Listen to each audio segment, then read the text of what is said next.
Hi friends, ഇന്ന് നമുക്ക് സദ്യകളിൽ ഒഴിച്ചുകൂടാൻ പറ്റാത്ത ഒരു വിഭവമായിട്ടാണ് ഞാൻ വന്നിരിക്കുന്നത്. നല്ല മണത്തിലും ടേസ്റ്റിലുമുള്ള ഇഞ്ചിക്കറി. അപ്പോൾ ഇത് എങ്ങനെയാണ് തയ്യാറാക്കുന്നതെന്ന് കണ്ടു നോക്കാം. ഇതിനു വേണ്ടി 250 ഗ്രാം ഇഞ്ചി ഞാനിവിടെ എടുത്ത് നല്ല തൊലിയൊക്കെ കളഞ്ഞ് നന്നായി കഴുകി വട്ടത്തിൽ അരിഞ്ഞെടുത്തിട്ടുണ്ട്. ഈ രീതിയിൽ കനം കുറച്ച് അരിയണം. പിന്നെ മീഡിയം സൈസിലെ 10 ചുവന്നുള്ളി, അതും കനം കുറച്ച് വട്ടത്തിൽ അരിഞ്ഞിട്ടുണ്ട്. പിന്നെ വേണ്ടത് 3 പച്ചമുളകാണ്, അതും കനം കുറച്ച് അരിഞ്ഞെടുത്തിട്ടുണ്ട്. പിന്നെ 2 തണ്ട് കറിവേപ്പില കൂടെ വേണം. വലിയൊരു ലെമൺ സൈസ് വലുപ്പത്തിൽ പുളി ഞാനിവിടെ കുതിരാനായി വെച്ചിട്ടുണ്ട്. പൊടികൾ നമുക്ക് ഇഞ്ചി തയ്യാറാക്കുന്ന സമയത്ത് കാണാം. അപ്പോൾ ഇഞ്ചിക്കറി തയ്യാറാക്കാനായി തുടങ്ങാം. ഒരു പാൻ അടുപ്പത്ത് വയ്ക്കാം. പാൻ നല്ലതുപോലെ ചൂടായി വരുമ്പോൾ ഇഞ്ചി വറുക്കാൻ ആവശ്യത്തിന് വെളിച്ചെണ്ണ ചേർത്ത് കൊടുക്കാം. ഞാനിവിടെ 5 ടേബിൾ സ്പൂണോളം വെളിച്ചെണ്ണ ചേർത്ത് കൊടുത്തിട്ടുണ്ട്. വെളിച്ചെണ്ണ നല്ലതുപോലെ ചൂടായി വരുമ്പോൾ ഇഞ്ചി ചേർത്ത് കൊടുക്കാം. ഇഞ്ചി ചേർത്ത് കൊടുത്ത് 1 മിനിറ്റ് ആകുമ്പോൾ ഇഞ്ചി ഇളക്കി കൊടുത്താൽ മതിയാകും. ഇവിടെ ഇപ്പോൾ 1 മിനിറ്റ് ആയിട്ടുണ്ട്. ഇനി ഇത് നല്ലതുപോലെ തന്നെ ഇളക്കി കൊടുക്കാം. ഇത് സദ്യയ്ക്കൊക്കെ വിളമ്പുന്ന ഇഞ്ചിക്കറിയാണ്. ഇഞ്ചി പുളിയല്ല. ഇഞ്ചി പുളിക്ക് ഒരുപാട് പുളി ചേർക്കും. ഇവിടെ ഇപ്പോൾ ഇഞ്ചിയുടെ നിറമൊക്കെ മാറാൻ തുടങ്ങിയിട്ടുണ്ട്. ഈ സമയം തീ ഒന്ന് കുറച്ച് വയ്ക്കാം. ഒരു മീഡിയത്തിൻ്റെയും ലോ ഫ്ലെയിമിൻ്റെയും ഇടയിലിട്ട് നല്ലൊരു ഗോൾഡൻ ബ്രൗൺ നിറം ആക്കി എടുക്കണം. കരിഞ്ഞു പോകെ ചെയ്യരുത്. കരിഞ്ഞു പോയാൽ ഇഞ്ചിക്കറിക്ക് ടേസ്റ്റും മാറും, കഴിക്കുകയും ചെയ്യും. അതുപോലെ ഇത് അരിയുമ്പോൾ ഒരേ കനത്തിൽ അരിയാൻ പ്രത്യേകം ശ്രദ്ധിക്കണം, അല്ലെങ്കിൽ കുറച്ച് മൂക്കാതെയും കിടക്കും. ഇപ്പോൾ ഇവിടെ ഇഞ്ചിയൊക്കെ നന്നായി മൂത്ത് വന്നിട്ടുണ്ട്. നല്ല ഒരു സ്മെല്ലൊക്കെ വരുന്നുണ്ട്. ഈ ഒരു കളറാകുമ്പോൾ കോരി മാറ്റാം. ഇനി നമുക്ക് ഇഞ്ചി വറുത്തെടുത്ത ബാക്കി എണ്ണയിൽ തന്നെ ഉള്ളി ചേർത്ത് കൊടുക്കാം. ഇത് നല്ലൊരു ഗോൾഡൻ ബ്രൗൺ നിറം ആകണം. ഇവിടെ ഇപ്പോൾ ഉള്ളി കുറച്ചൊന്ന് മൂത്ത് വന്നിട്ടുണ്ട്. ഈ സമയത്ത് അരിഞ്ഞു വച്ചിരിക്കുന്ന പച്ചമുളക് കൂടി ചേർത്ത് കൊടുക്കാം.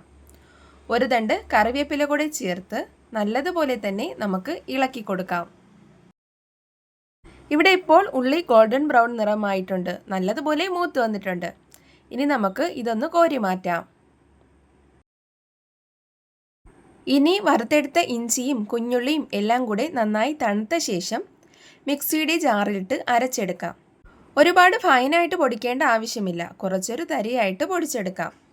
ഇവിടെ ഇപ്പോൾ തരിയായി പൊടിച്ചെടുത്തിട്ടുണ്ട്. ഇനി നമുക്ക് ഒരു പാനിലേക്ക് നേരത്തെ ഫ്രൈ ചെയ്ത അതേ ഓയിലുണ്ടല്ലോ, അതിൽ തന്നെ എണ്ണ ചൂടായി വരുമ്പോൾ 1/4 സ്പൂൺ കടുക് ചേർത്ത് കൊടുക്കാം. കടുക് പൊട്ടി വന്ന ശേഷം 2 വറ്റൽമുളകും 1 തണ്ട് കറിവേപ്പിലയും കൂടി ചേർത്ത് കൊടുക്കാം. ഫ്ലെയിം ഓഫ് ചെയ്യാം. ഈ ചൂട് കുറച്ചൊന്ന് പോകട്ടെ. നല്ല ചൂടൊന്ന് മാറിയ ശേഷം ഇനി നമുക്ക് ഇതിലേക്ക് പൊടികൾ ചേർത്ത് കൊടുക്കണം. ഇവിടെ ഇപ്പോൾ ചൂടൊക്കെ മാറി തുടങ്ങിയിട്ടുണ്ട്. 1/2 ടേബിൾ സ്പൂൺ മല്ലിപ്പൊടി, 1/2 ടേബിൾ സ്പൂൺ മുളക് പൊടി, 1/4 സ്പൂൺ മഞ്ഞൾപ്പൊടി, 1/4 സ്പൂൺ ഉലുവാപ്പൊടി, 1/4 സ്പൂൺ കായപ്പൊടി. ഇനി നമുക്ക് ഫ്ലെയിം ഓണാക്കാം. ലോ ഫ്ലെയിമിൽ വെച്ച് പൊടികളുടെ പച്ചമണം മാറട്ടെ. അതുവരെ നമുക്ക് ഇളക്കി കൊടുക്കാം. 1 മിനിറ്റൊക്കെ ഇളക്കിയാൽ മതിയാകും. ഇപ്പോൾ ഇതിൻ്റെ പച്ചമണമൊക്കെ മാറി വന്നിട്ടുണ്ട്. ഇനി പിഴിഞ്ഞു വച്ചിരിക്കുന്ന പുളി ചേർത്ത് കൊടുക്കാം. കൂടെ തന്നെ 1 കപ്പ് ചൂടുവെള്ളം കൂടി ചേർത്ത് കൊടുക്കാം. ഇഞ്ചിക്കറിക്ക് പുളി അല്പം മുന്നിട്ട് നിൽക്കണം. കാരണം നമ്മൾ ഇനി ഇതിൽ ശർക്കരയൊക്കെ ചേർക്കുന്നുണ്ട്. പുളിയും ഇഞ്ചിയുടെ എരിവുമെല്ലാം കൂടെ ബാലൻസ് ചെയ്ത് വേണം നിൽക്കാൻ. അപ്പോഴാണ് കൂടുതൽ ടേസ്റ്റ് കിട്ടുന്നത്. ഇനി ഇതൊന്ന് നന്നായി തിളച്ച് വരട്ടെ. ഇവിടെ ഇപ്പോൾ നല്ലതുപോലെ തിളച്ച് വന്നിട്ടുണ്ട്. ഇനി നമുക്ക് പൊടിച്ചു വച്ചിരിക്കുന്ന ഇഞ്ചി ചേർക്കാം. ഈ സമയം തീ മീഡിയത്തിൻ്റെയും ലോ ഫ്ലെയിമിൻ്റെയും ഇടയിൽ വയ്ക്കാം. നന്നായി തിളച്ചൊന്ന് കുറുകി വരണം. എണ്ണയൊക്കെ ഒന്ന് തെളിഞ്ഞു വരണം. ഇപ്പോൾ ഇതിലേക്ക് 2 ടേബിൾ സ്പൂൺ ശർക്കര കൂടി ചേർത്ത് കൊടുക്കാം. കൂടെ തന്നെ ഇഞ്ചിക്കറിക്ക് ആവശ്യമായ ഉപ്പ് പൊടി കൂടി ചേർത്ത് കൊടുക്കാം. വീണ്ടും നന്നായി തന്നെ എല്ലാം കൂടെ മിക്സ് ചെയ്ത് ഇളക്കി കൊടുക്കാം. ശർക്കരയൊക്കെ നിങ്ങൾ നോക്കി ചേർത്ത് കൊടുക്കണം. ഇഞ്ചിയുടെ എരിവും ആ പുളിയും ഒരുപാടങ്ങ് അറിയുന്നുണ്ടെങ്കിൽ ശർക്കര കുറച്ചുകൂടി കൂടുതൽ ചേർത്ത് കൊടുക്കാവുന്നതാണ്. എന്നും പറഞ്ഞ് ഒരുപാട് മധുരവും ആകരുത്. പുളിയും എരിവും മധുരവും ഒരുപോലെ നിൽക്കണം. ഇപ്പോൾ ഇതിവിടെ ആയിട്ടുണ്ട്. എണ്ണയൊക്കെ നല്ലതുപോലെ തെളിഞ്ഞ് ഈ ഒരു രീതിയിൽ ഇരുന്നാൽ മതി. കുറച്ചൊരു കുറുകിയ പരുവത്തിൽ ഇരിക്കണം. ഇനി ഇത് ഇരിക്കും തോറും ഒന്നുകൂടെ കട്ടിയാകും. ഇഞ്ചിക്കറി ഫ്രിഡ്ജിനകത്ത് സൂക്ഷിച്ചാൽ 1 മാസം വരെ കേടുകൂടാതെ ഇരിക്കും. പുറത്ത് 2-3 ദിവസം വച്ച് ഉപയോഗിക്കാം. അപ്പോൾ എല്ലാവരും ഒന്ന് ട്രൈ ചെയ്ത് നോക്കണം. നല്ല ടേസ്റ്റി ആയിട്ടുള്ള ഇഞ്ചിക്കറിയാണ്. സൂപ്പർ ടേസ്റ്റാണ്.